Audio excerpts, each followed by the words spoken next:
back to haunt me in all kinds of strange ways. In writing a book about entrepreneurship, it came out of a class that I taught at Stanford in 2012, and one of the challenges in teaching about entrepreneurship or writing about it is that I think people tend to sort of write books, business books that make one of two kinds of mistakes. There's one where it's sort of you tell all these war stories, and it's be like, this is what I did at PayPal in '99. This is how we combined email and money, and this is how this all worked. And that's not terribly relevant to people who are interested in starting new businesses or learning from that. And then I think the other end of the spectrum, you have these business books which I think are sort of pseudo-scientific, and it's like this formula, and you do follow these 5 steps and you will have a successful company. And I think that approach also does not work for a similar reason, which is that I think every moment in the history of business and the history of technology happens only once. The next Bill Gates will not be starting an operating system company. The next Larry Page won't start a search engine. The next Mark Zuckerberg would not be starting a social network. If you are copying these people, you're not learning from them. And so the theme of my book is that what's actually important is the things that make these companies singular and different. There's a chapter entitled, there's this opening line from Anna Karenina, which says, all happy families are alike, all unhappy families are unhappy in their own special way. And I think the opposite is true of business.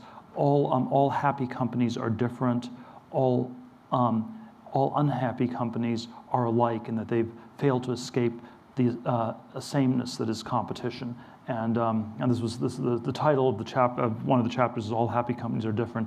It got when the Wall Street Journal excerpted it and published it, they retitled that to "Competition is for Losers," which is a somewhat punchier way of putting that idea. And I try to get at this uniqueness question through these various contrarian questions that I think are good to ask. One, the business one I always is like, what great company is nobody building? The more intellectual version of this question that I think makes for always a terrific interview question is, tell me something that's true that almost nobody agrees with you on. And this is a shockingly hard question for at least 2 different reasons. First reason is that we've been taught that truth is conventional. The truth is just simply what people agree on. And so it automatically sounds like you have to be really brilliant, and it's really hard to discover some new truth that is hitherto unsuspected. But it's also very difficult because of just the social context in which these questions get asked. So if you're answering it and the interviewer says, yes, I believed that all along, then that's by definition a bad answer. And a good answer is one that the person asking it does not agree with or does not want to hear, and it requires a certain amount of courage. And we live in a world in which I think courage is an even shorter supply than genius. So what I want to try to do in my brief comments tonight is I'm just going to give a few answers. My book is just a whole series of answers to that question, the things I believe to be true that most people don't agree with me on. But I'll give three quick answers to it tonight in my comments, and then we'll go to the questions. So first one, and this sort of flows out of this idea that you want all happy companies to be different and unique. Most people think that capitalism and competition are synonyms. I believe they are antonyms. A capitalist is someone who accumulates capital. A world of competition is a world where all the profits are competed away. And so if you're an entrepreneur or a founder, you always want to be building a monopoly. You do not want to be doing something where you're in cutthroat, ferocious competition. A restaurant is a terrible business to go into. It's super competitive and extremely non-capitalistic. People never make money opening restaurants. And I sort of give Google as the example of a company at the other end of the spectrum where you have enormous profits and you've had no sort of serious competition in 12 years, ever since they definitively distanced themselves from Yahoo and Microsoft back in 2002. And I think one of the things that these breakthrough 0 to 1 companies have is that they do things where when you do something new, you are in this sort of happy place where you're not sort of directly competing with too many people, and then you have a product that you are offering the world that does not yet exist, and that's what makes these franchises so extremely valuable. I think this question of competition and monopoly, there's sort of many different reasons. It's sort of, I think, very underappreciated. Sort of there's always this nuance where the people who have monopolies generally don't talk about it, and the people who are in perfect competition pretend that they have something special. So if you're running Google, your talking points are, we're not a search company, but we're a technology company, and we're competing ferociously with Apple on the phone and with Facebook on social and Microsoft on Office, and we're building cars and we're competing with the car companies, and there's just like competition everywhere, and we're not the monopoly the government is looking for. And then if you were, say, trying to open a restaurant in London, you would say, you're trying to get investors to invest in your restaurant. You will say something like, well, this is a completely, and then the investors will say, well, I don't want to invest in a restaurant. It's a bad business. It'll lose money. And you'll say, no, this is a completely different restaurant. It's one of a kind. It's the only French Nepalese fusion cuisine in London, and in like South Paddington or wherever, in some small area of London, and so you will again artificially define what you're doing in a way that's very different. And so I think this question always gets obscured by the people inside these businesses, and that's why it's this very important idea that's much bigger than we think it is. But I think it's also, we also get trapped in competitive cycles for sort of a psychological reason. It's often, we often find it reassuring to be in crowds, to do things that lots of other people are doing. The word ape already in the time of Shakespeare meant both primate and to imitate. And there's something about human nature that's disturbingly lemming-like, sheep-like, ape-like, herd-like. And this is always a dangerous sort of behavior pattern when you're starting a business, because when you're in a crowd, it's the crowd of people you're competing against. And I've been a sort of very big critic of the higher education system, because I think that sort of encapsulates this ideology of competition in its purest form, where you have to compete on all these sort of tests and jumping through all these hoops. You get to the same sort of short list of elite universities in the U.S., then you go into the same short list of elite jobs, and a lot of it gets driven by people not really asking what are they doing, why is it important, but when you're focused on competition, you're always focused on beating the person next to you, and you do get better at the thing you're competing on. Like if you're in a high school swimming team, you'll swim a little bit faster than you otherwise would have swum, but you often lose sight of what's truly important and truly valuable. And there's sort of this autobiographical part of this book where, if I had to give advice to my younger self, I was hyper-tracked. I was in 8th grade, junior high school. One of my friends wrote in my yearbook that I would surely get into Stanford in 4 or 5 years' time, and that's what happened. And then I went to Stanford Law School, and then I sort of got tracked into sort of a big law firm in Manhattan, where from the outside everybody was trying to get in, on the inside everybody was trying to leave. After I left after 7 months and 3 days, one of the people down the hall from me told me it was very reassuring to see me leave. He had no idea that it was possible to escape from Alcatraz, which was, of course, all you had to do was go out the front door. But it was again, so much of people's identity was wrapped up in winning these various competitive dynamics that they could not think about this. So if I give advice to my younger self, it would be to really think hard. Why was I doing these things? Was I engaged in, was I doing these things because I genuinely wanted to do them?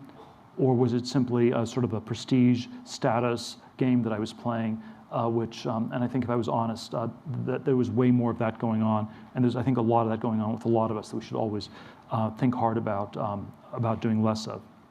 Second contrarian idea I'll throw out is, I think the sort of a conventional view is that there are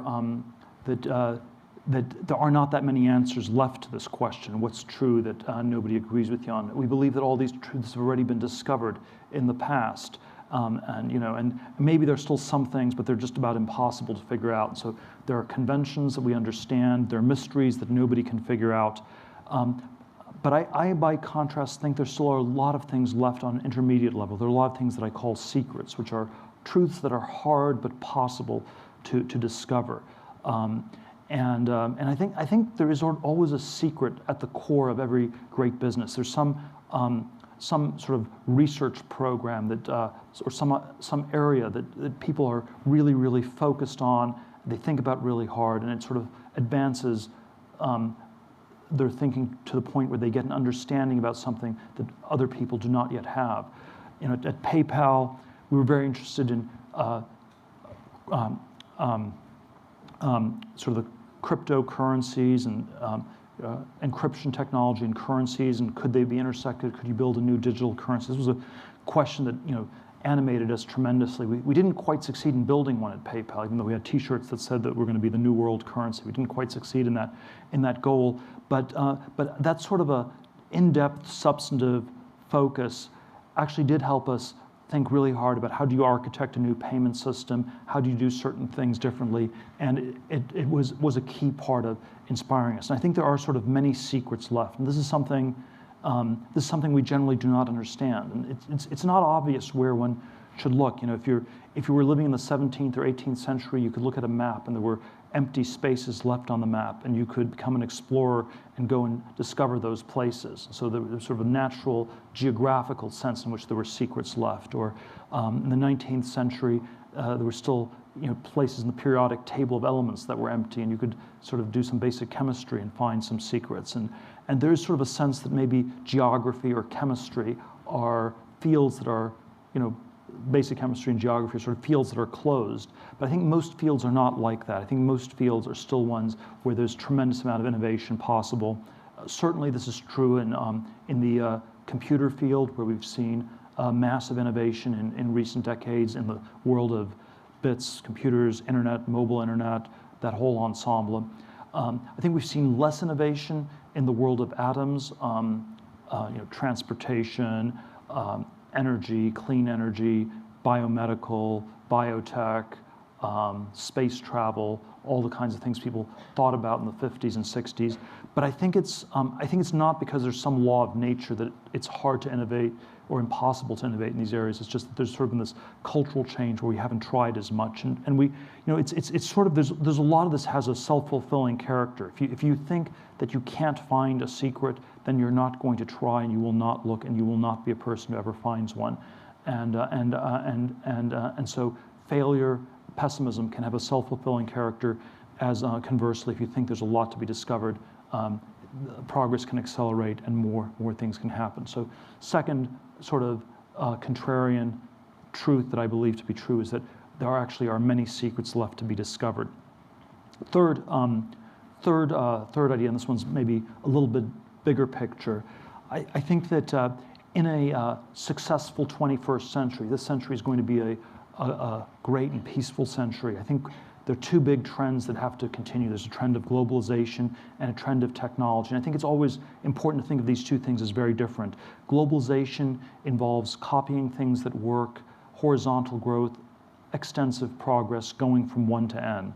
And I always draw globalization on the x-axis. Technology involves doing new things, going from 0 to 1, vertical or intensive progress. And I always draw it on a y-axis. And I always set up that contrast because I think there's a tendency for people to define technology and globalization as synonymous. And I think it's worth thinking of these as very different vectors of progress.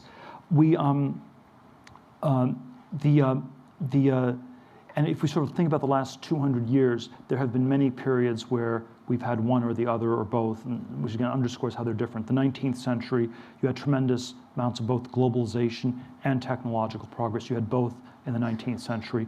1914, after World War I starts, globalization goes into reverse, and there's less trade, the world becomes less connected, Iron Curtain goes down, parts of the world more or less are completely cut off. And it doesn't really resume till Kissinger goes to China in 1971, and we've had the last 4 decades have been ferocious globalization. Technology has been We had a lot of progress, 1914 to 71. Since 71, I would argue it's been more limited, and with a stress on the computer side. And so we've had an era of globalization without technology, and technology without globalization, and then globalization without technology that's characterized the last 100 years in contrast to the century that came before. It's the sort of shift from the 50s and 60s today is in the way we talk about the world. In the 50s or 60s, you would have said that the world was divided into the first world and the third world. The first world was the place where accelerating change was happening. The third world was the place that was sort of permanently screwed up and broken. Today we speak of the developing and the developed world.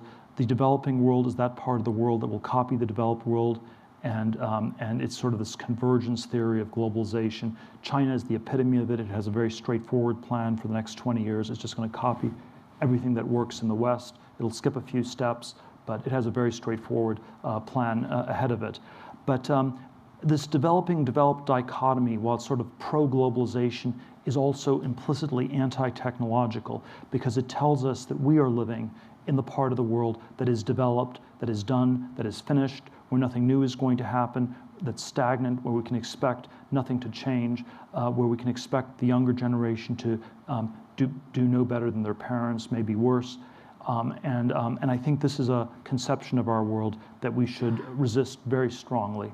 And I think we should not even accept the idea that we're living in the developed world, that we're living in some sort of end of technology era. And so I think we should always return to this question: how do we go about developing the developed world? Thank you very much.